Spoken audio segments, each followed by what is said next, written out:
grandmother, hadn't exactly saved Darcy's life, but she had given her the best gift in the world.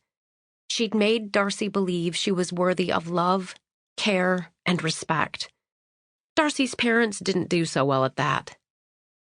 Darcy's father, Eugene, had been a well-educated, slightly reserved, normal guy, the son of New York banker Eustace Cotterill and his wife, Penelope.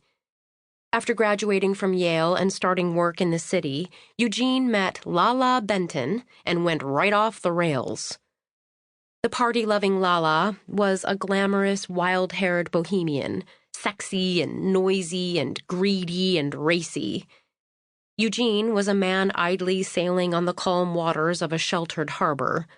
Lala was a hurricane who swept him up into her tumultuous world. They met at a party and had sex that very night in one of the bedrooms. Eugene had never had sex at a party before, and he felt like quite a playboy. After that, they spent all their time together, dancing or drinking or driving too fast. Lala made Eugene feel alive for the first time in his life, and he made Lala feel safe and anchored, which was what she thought she wanted. They got married 6 weeks after they met, by a justice of the peace with 2 college friends for witnesses. Lala's parents were glad she was someone else's responsibility now, but Eugene's family, including Penny, refused to take this whirlwind marriage seriously. They didn't want to meet Lala. They didn't invite her to visit. So it was easy for Lala to convince Eugene to leave the stuffy East Coast to live near Lala's family in the wilds of Chicago. Eugene worked for a bank there, and Lala shopped a lot, and they were both dumbfounded when Lala realized she was pregnant. Darcy was born to much celebration and joy. Darcy had an album full of photos proving that. For 2 turbulent years, they all lived together, playing at being a happy family. But Lala had an affair, and then another, and Eugene divorced her. Darcy was 2, right at that toddling, shrieking, tyrannical, untidy age when she seemed at times possessed by demons. Eugene was tired of drama by then. He paid child support for his daughter, but he went back to the East Coast and didn't think much about her. He sent a monthly check, but never remembered his daughter's birthday, never even came to see her.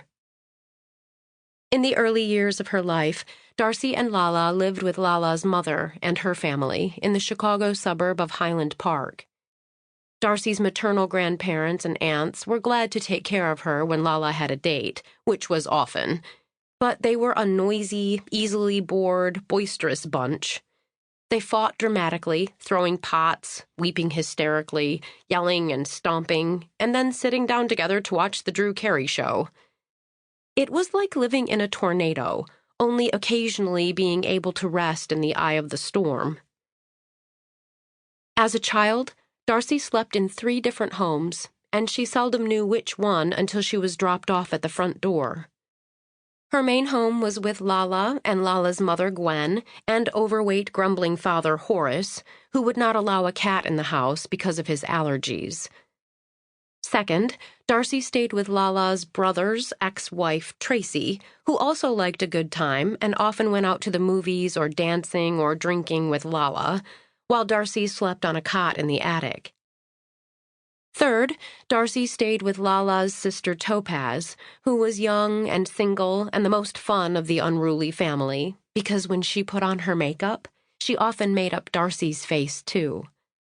For Darcy to have someone's attention directed solely to her was a kind of blessing, and Topaz's light, brisk dabs of eyeshadow, blush, and lipstick were often the most affection she would receive for weeks.